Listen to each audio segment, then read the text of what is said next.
آج ہم آپ کو جنگ بدر کا پورا واقعہ بتانے والے ہیں۔ امید ہے آپ کو جنگ بدر کا یہ پورا واقعہ ضرور پسند آئے گا۔ حضور نبی کریم صلی اللہ تعالی علیہ وسلم اپنے 313 صحابہ اکرام رضی اللہ تعالیٰ عنہ کے ساتھ سن 2000 ہجری سے مدینہ شریف سے بدر کی جگہ پر پہنچے، جہاں مکہ کے کافروں کے ساتھ مسلمانوں کی ایک مشہور جنگ بدر ہوئی۔ جب آپ لوگ بدر کی جگہ پر پہنچے تو رات ہو چکی تھی۔ اس وقت عرب کے کافروں کے فکس کیے گئے ٹائم کے مطابق یہ طے ہوا کہ صبح جنگ ہوگی، لہٰذا رات بھر آرام کیا جائے۔ پھر ایک طرف مسلمانوں کی فوج نے پڑاؤ ڈالا، جبکہ دوسری طرف کفار اپنی فوج کے ساتھ ٹھہرے۔ حالانکہ اگر یہ معلوم ہو جائے کہ صبح جنگ ہونے والی ہے تو خوف کے مارے نیند کہاں آئے گی۔ دوسری طرف صحابہ اکرام شہادت پانے کی خوشی میں ویسے بھی نہ سو سکے۔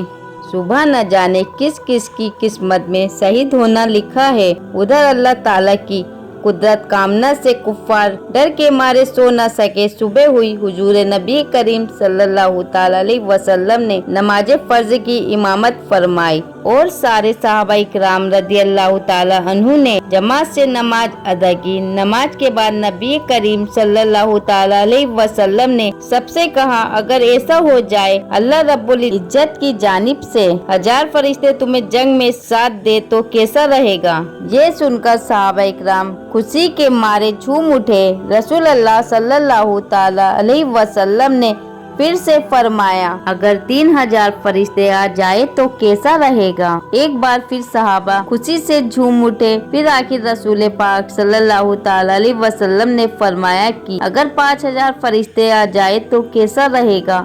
اتنا سننا تھا، صحابہ اکرام بہت خوش ہوئے اور کہنے لگے، اگر ایسا ہو گیا تو ہم کفار سے یہ جنگ بڑی آسانی سے جیت جائیں گے۔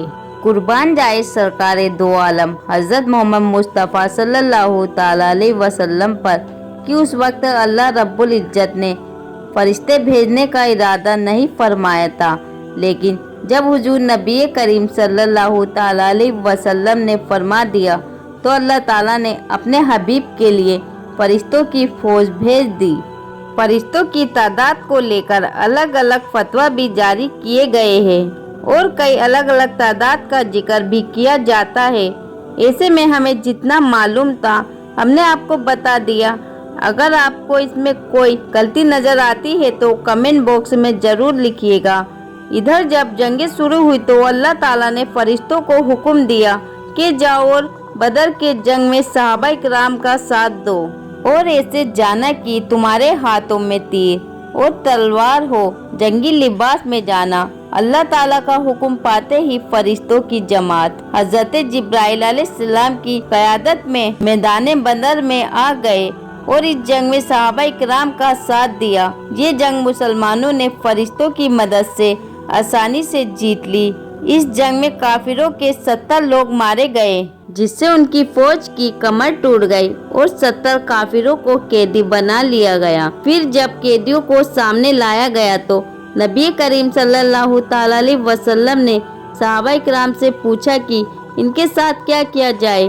سب لوگوں نے اپنی اپنی رائے دی۔ کچھ نے کہا ان کو قتل کر دیا جائے، جبکہ کچھ صحابہ نے کہا کہ ان کو غلام بنا دیا جائے۔ مگر قربان جاؤ رسول پاک صلی اللہ تعالی علیہ وسلم پر، آپ صلی اللہ تعالی علیہ وسلم نے یہ فیصلہ سنایا کہ ان قیدیوں سے فائدہ حاصل کر کے آزاد کر دیا جائے۔ سبحان اللہ، کیا بات فرمائی ہے آپ صلی اللہ تعالی علیہ وسلم نے۔ لوگ ان کو ماننے کے لیے آتے تھے، لیکن آپ ان پر رحم کھا کر انہیں چھوڑ دیتے تھے۔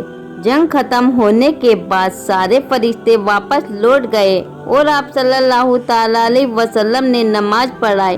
جب آپ نماز سے فارغ ہوئے تو ایک صحابی نے عرض کیا، یا رسول اللہ صلی اللہ تعالی علیہ وسلم، آپ نماز کے بیچ مسکرا کیوں رہے تھے؟ تو سرکار دو عالم صلی اللہ تعالی علیہ وسلم نے مسکرا کر جواب دیا، جب جنگ کے بعد جبرائیل امین علیہ السلام تمام فرشتوں کو لے کر چلے گئے تو اللہ کے حکم سے آسمانوں پر فرشتوں نے انہیں اندر آنے سے روک دیا اور فرمایا کہ تم جس مقصد سے گئے تھے اس کے بنا کیسے واپس آ گئے؟ یہ سن کر جبرائیل علیہ السلام نے فرمایا، ہم تو جنگ میں صحابہ کی مدد کرنے کو گئے تھے۔ پھر ان فرشتوں نے جواب دیا कि नहीं, तुमको तो मोहम्मद रसूलुल्लाह सल्लल्लाहु ताला अलैहि वसल्लम की खातिर भेजा गया था, लिहाजा जाओ और जब तक उनसे इजाजत न ले लो तब तक वापस न आना। इसी वजह से जिब्रील अलैहिस्सलाम मेरे पास आए थे और उस वक्त हम नमाज अदा कर रहे थे। मैं नमाज में बोल नहीं सकता था, इसलिए मुस्कुराकर मैंने उन्हें इजाजत दी कि हाँ अब तुम सब जा सकते हो। सुभान अल्लाह। जंगे बदर में कुल 14 सहाबा शहीद हुए, जिनमें से 6 मुजाहिर और 8 अंसार थे।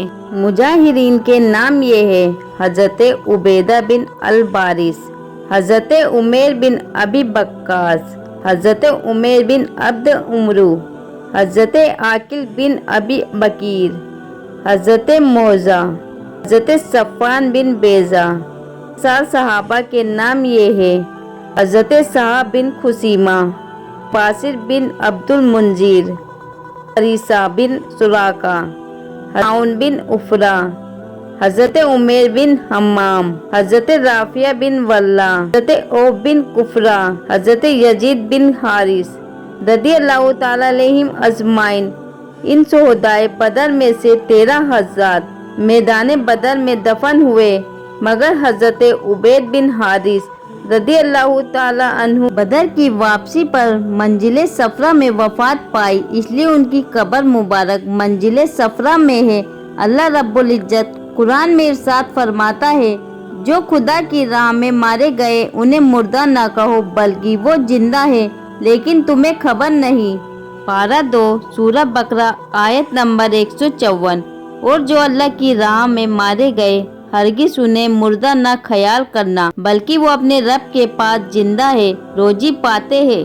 पारा 4 सूरह आले इमरान आयत नंबर 169। हुजूर पाक सल्लल्लाहु ताला अलैहि वसल्लम साथ फरमाते हैं कि शहीद को कत्ल की बस इतनी ही तकलीफ होती है जितनी चींटी के काटने से होती है, वरना मौत की तकलीफ के बारे में रिवायत है कि किसी को अगर 1000 तलवार के जख्म दिए जाए तो इसकी तकलीफ मौत की तकलीफ से कई ज्यादा हल्की होगी।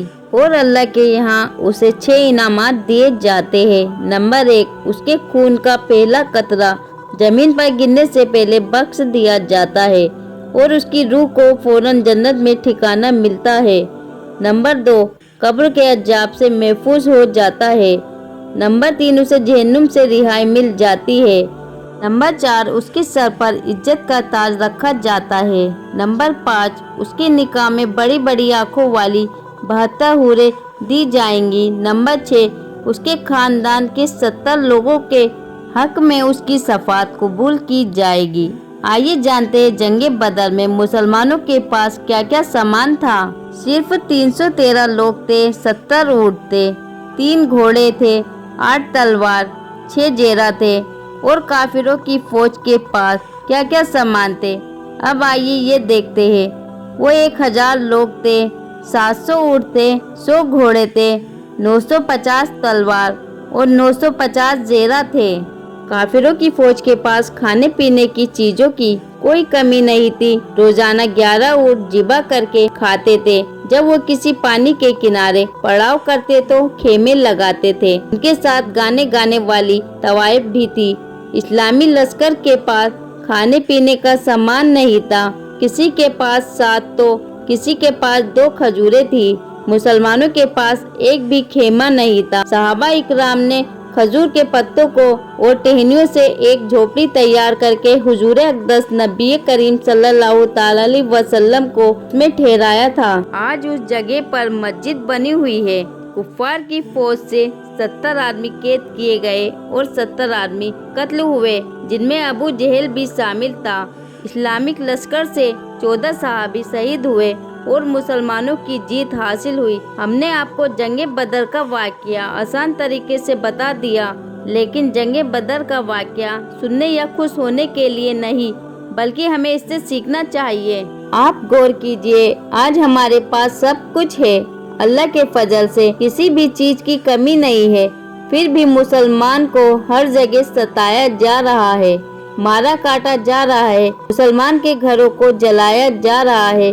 क्या आपने सोचा है आखिर ऐसा क्यों हो रहा है? आज का मुसलमान अपने दीन से भटक रहा है। आज लोगों ने नबी करीम सल्लल्लाहु ताला अलैहि वसल्लम की हदीस मुबारक, कुरान पाक पर अमल करना छोड़ दिया। एक वो लोग थे जो जान देकर भी ईमान से हटते नहीं थे। एक हम लोग हैं जो 2 रुपए में अपना ईमान तक बेच देते हैं। हमें चाहिए कि हम लोग 5 वक्त की नमाज की पाबंदी करें, क्योंकि नमाज एक ऐसी चीज है जो आधे से ज्यादा गुनाह को रोक देती है। दूसरी बात यह है कि हम अपने घरों में इस्लामिक तहजीब और शरीयत को लागू करें। घरों में टीवी सीरियल या फिल्में देखकर बरकतें खत्म न करें। एक दूसरे के साथ मोहब्बत से पेश आए। अपने औलाद को मोबाइल फोन जैसी चीजों से दूर रखें और उन्हें अच्छी तालीम दें। अभी हालात ऐसे है कि हमारे हिंदुस्तान में एक खास मजहब के लोग मुसलमानों को कमजोर करने के लिए हमारी बेटियों, हमारी बहनों को सोशल मीडिया के जरिए फंसाना चाहते हैं, ताकि वो मुसलमानों को मजबूर कर सके और उनके घरों में नफरतें फैला सके। इसलिए इस पर भी एहतियात जरूर रखना चाहिए। हम उम्मीद करते हैं आज आपको हमारी वीडियो पसंद आई होगी। अगर ये वीडियो आपको पसंद आई है तो हर बार की तरह इस वीडियो को ज़्यादा से ज़्यादा शेयर कीजिएगा, और अभी तक आपने हमारे चैनल को सब्सक्राइब नहीं किया तो अभी कर लीजिए। हमें इजाज़त दीजिए, आपसे किसी नई वीडियो के साथ मिलेंगे इंशाअल्लाह ताला। अल्लाह हाफिज़।